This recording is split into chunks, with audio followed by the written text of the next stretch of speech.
Di tengah hiruk-pikuk kota yang bergerak cepat, ada sebuah tempat yang berdiri dengan kasih. Lovely Hands. Selamat siang semuanya.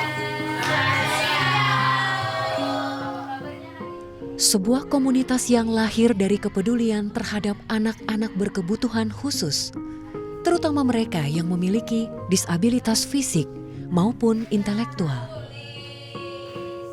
Di sini, setiap anak diterima apa adanya, tak ada yang dianggap berbeda, karena setiap langkah mereka memiliki nilai. Karena memang tidak semua orang bisa memahami dengan keberadaan anak-anak seperti ini. Jadi memang mereka membutuhkan tempat yang khusus ataupun latihan-latihan khusus dengan orang-orang yang khusus yang bisa menerima dan bisa mengaktifkan atau meningkatkan apa yang mereka bisa.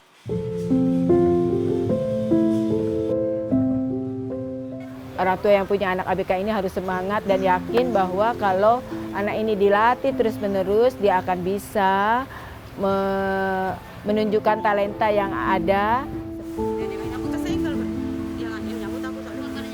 Untuk teman-teman semua yang ada di luar sana, cintailah anak-anak ini dimanapun kalian bertemu, karena mereka punya ketulusan. Anak-anak ini mereka tahu siapa yang mencintai mereka, dan ingat bahwa cinta kalian mewujudkan mimpi mereka.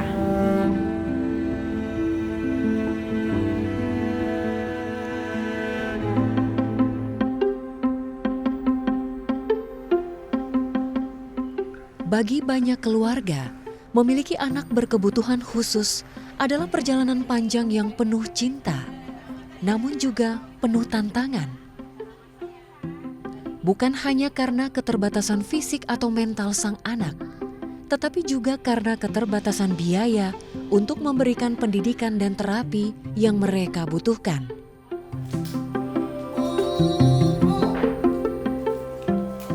Sekolah atau terapi bagi anak disabilitas seringkali memerlukan biaya yang tidak sedikit.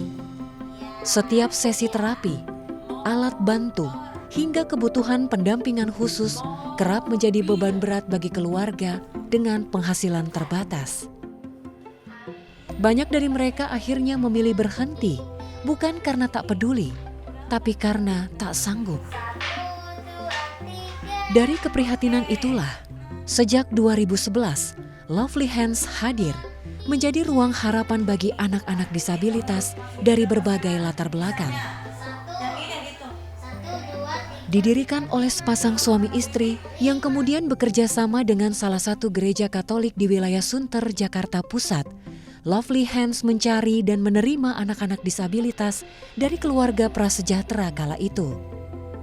Di tempat ini, mereka tidak dipungut biaya tinggi untuk belajar ataupun berlatih.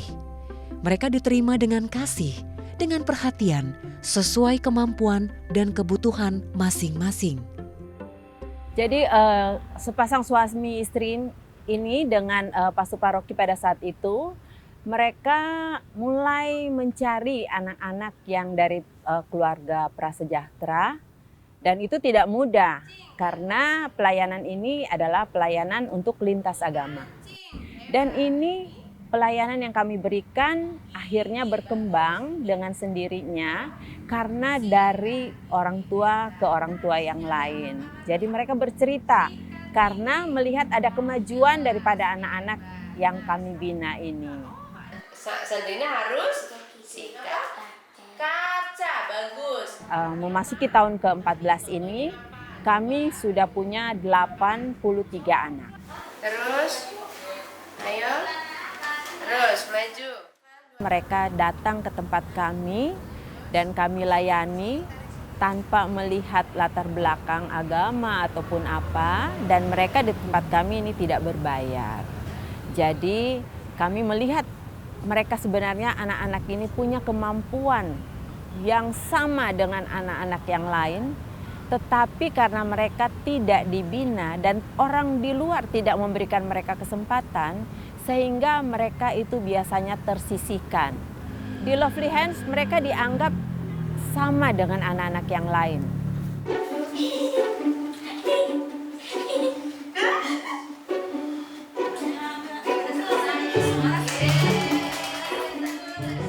Di sini, setiap anak disabilitas diperlakukan secara personal.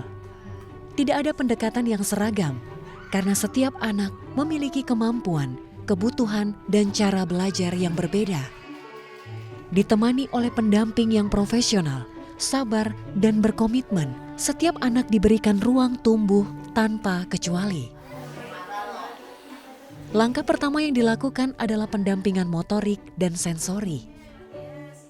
Di Lovely Hands ini kita menentukan apa yang harus kita berikan, pelatihan-pelatihan apa yang harus kita berikan ke anak-anak ini. Dengan pertama waktu saat kita terima, itu mereka kita minta untuk ada observasi dari dokter atau psikolog klinis. Nah, nanti dari situ baru kita punya tenaga pendamping akan memberikan materi-materi apa yang harus dilatih untuk mereka sesuai dengan kemampuan mereka di saat pertama mereka diterima. Kita melatih mereka one on one.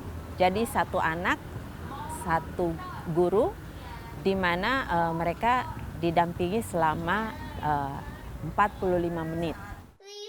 Oke, terus Renat dikasih lagi sama Bapak 2. Jadi yang kita latih adalah karena sensor itu menyangkut panca indera ya, panca indera. Jadi untuk dari mata, untuk fokus, dari penglihatan, pendengaran, penciuman, terus pengecap gitu ya, perasa juga itu memang harus benar-benar dilatih. Karena untuk anak-anak seperti ini memang harus latihannya itu memang untuk kepekaan-kepekaan itu memang harus kita latihkan. Karena kalau memang hal-hal tersebut ada yang terlewatkan untuk dari mereka, itu pasti ada sesuatu hal yang mungkin nanti akan terjadi. Tidak semua anak bisa mengikuti dengan latihan yang hanya 1-2 kali, tetapi ada yang sampai 15 kali, 20 kali, itu harus kita berulang-ulang terus untuk bisa mereka menguasai suatu latihan. Kalau memang mereka sudah bisa latihan ini, mereka sudah biasa kuasai, jadi kita bisa pindahkan ke latihan yang lain. Pendekatan ini juga mengajarkan satu hal penting bagi semua orang yang terlibat, bahwa anak-anak disabilitas bukan tidak mampu. Mereka hanya membutuhkan waktu dan cara yang tepat untuk tumbuh dan mengekspresikan diri.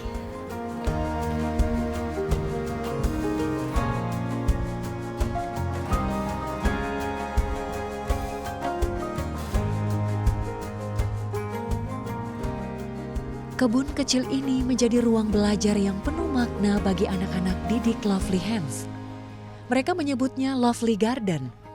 Selain dilatih secara motorik dan sensorik, anak-anak Lovely Hands juga dilatih kemandirian dan bekerja sama.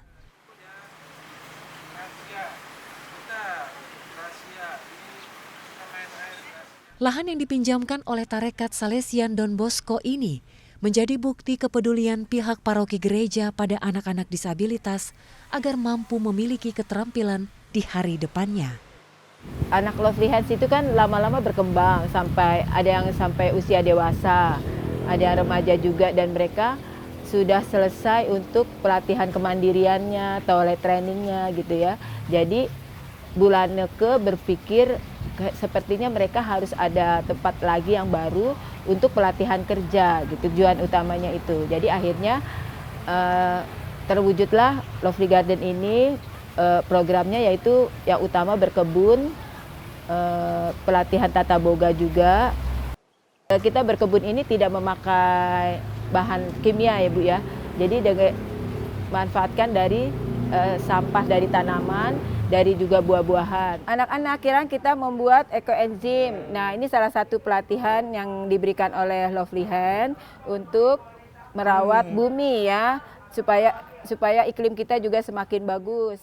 Kami melihat kebutuhan yang lebih besar lagi gitu kan, karena kalau cuman sampai di usia remaja kami stop, berarti selama ini yang kami kerja dari mereka kecil sampai akhirnya remaja itu kan cuma stop di situ. Berarti kan tidak ada hasil yang kita kerjakan, berarti sia-sia selama ini. Nah, kita menuju ke depan, apa sih goalnya kita? Nah, goalnya kita itu adalah supaya mereka bisa hidup sejahtera.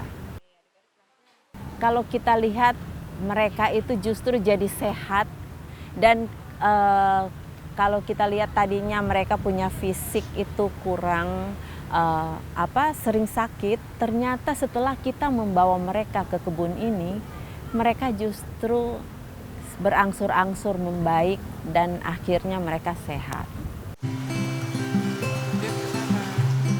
Saya rasa memang kan kalau anak-anak berkebutuhan khusus itu memang kegiatannya kebanyakan harus berulang-ulang ya Bu. Nah di sini kan berkebun itu kita kan berulang. Jadi kita ada menanam, panen gitu kan, lalu menyemai. Nah itu karena berulang-ulang itu anak-anak lama-lama akan ingat gitu. Pakai apa bahannya gitu. Bahannya ada air, ada molase kalau bikin ekoenzim ya, lalu ada bahan organik. Anak-anak sih baru mulai hafal ingat untuk tahap ini, tapi memang kalau ukuran kita masih harus beritahu. Dan kelihatannya sih anak-anak happy aja sih, sukacita. Dan yang lebih penting lagi, ada beberapa orang tua yang memang tertarik dan sudah mempraktekkan. Di Lovely Hands itu kami tidak pernah menganggap mereka sebagai anak yang berkebutuhan khusus.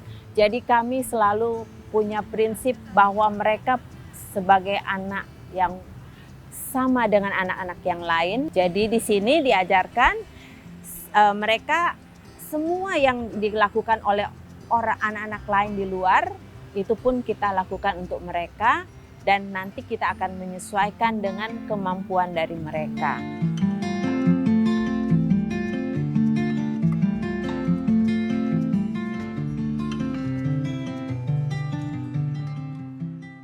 Adalah William, salah satu anak didik Lovely Hands generasi pertama. Begitu banyak perubahan dan peningkatan yang ia alami sejak bergabung di sini. Peran keluarga menjadi hal terpenting dalam keberhasilan William dan semua anak yang mengalami kondisi serupa. Kondisinya adalah William agak diem ya, pasif, terus bicara belum bisa, hanya satu arah. Dan belum tahu kata perintah atau bagaimana dia harus lebih sering. Saya sebagai orang tuanya belum paham ya keinginan William mau apa atau bagaimana, saya nggak paham. Jadi banyak yang bilang butuh terapi, sedangkan terapi di luar sangat mahal ya. Dengan kondisi pada saat Lovely Hand dibuka, saya sangat kebantu karena di situ sangat murah, jadi William bisa gabung. Bergabungnya di Lovely Hand itu awalnya juga nggak berpikir ya kalau William bakal dapat perubahan yang sangat luar biasa. Karena saya sebagai orang tuanya sudah berpikir William nggak bisa ngapa-ngapain. Karena William bicaranya itu hanya bisa panggil mama papa sampai umur 7 tahun.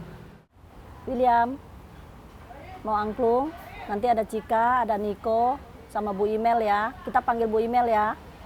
Bu Imel, ini William nih hari ini cukup baik nih, dicatat ya. Nanti dapat nilai yang baik nih. Tapi lewat pelatihan, seiring waktu, tadinya aduh udah setahun, udah 2 tahun kok belum bisa ya.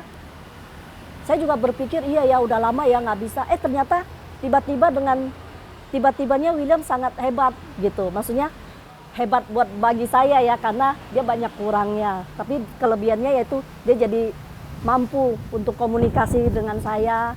Tadinya saya juga nggak paham ya William apa yang dia mau, apa yang saya ungkapan dia pun nggak ngerti. Tapi sekarang dia jadi ngerti, dia jadi tahu gitu. Dan dia lebih memahami aturan yang berlaku juga gitu. Semua itu lewat pelatihan di Lovely Hand sama Lovely Garden. Anak-anak, sekarang kita ada di kebun Lovely Garden ya. Sekarang di sini anak-anak melihat begitu banyak tanaman. Nah, kenapa kita harus banyak menanam? Kita harus bisa menanam untuk merawat bumi, karena bumi ini adalah tempat kita tinggal bersama. Jadi, sebagai orang tua yang punya anak kebutuhan khusus, jiwa kita banyak yang down lah ya. Maksudnya kita sangat kayaknya malu gitu ya. Kayaknya susah untuk bisa lebih diterima di luaran pada saat kita membawa anak-anak kita ya. Karena kan pandangannya pasti anaknya kayaknya aneh nih atau gimana. Tapi di sini kita dikuatkan dari beberapa jemaat, dari anggotanya Bu Laneke, kami semua dikuatkan sebagai orang tuanya, bahwa kami dilatih supaya kami bisa untuk membawa anak kami bisa diterima di luar. Saya mengharapkan para orang tua yang punya anak-anak kebutuhan khusus agar supaya mereka mau menerima dulu, menerima kenyataan bahwa mereka punya anak kebutuhan khusus, agar supaya mereka tahu jalannya, mereka harus kemana. Karena dengan penerimaan mereka itu adalah merupakan jalan untuk menuju ke sesuatu yang lebih besar untuk anaknya. Karena anak-anak ini kan mereka tidak minta mereka terlahir seperti saat ini ya. Jadi kalau memang mereka sudah terlahir dengan keadaannya mereka sekarang, terimalah dan latihlah.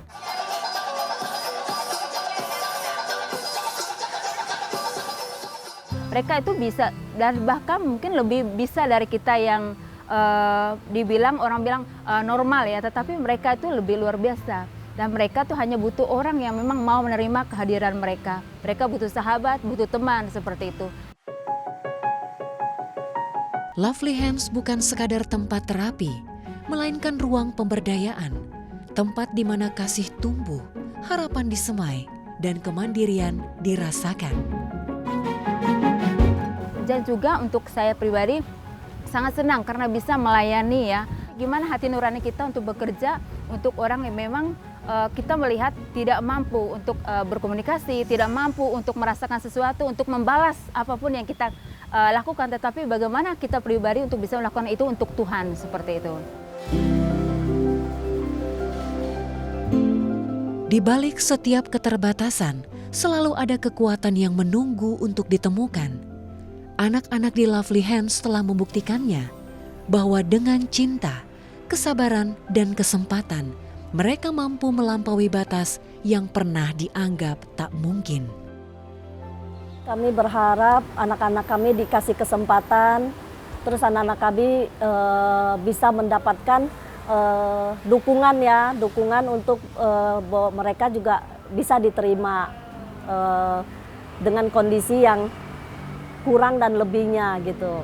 Jadi supaya mungkin lebih banyak ruang dan tempat ya, agar lebih mengerti lagi atau masyarakat lebih paham lagi. Jadi tidak memandang yang sepertinya anak yang aneh atau bagaimana.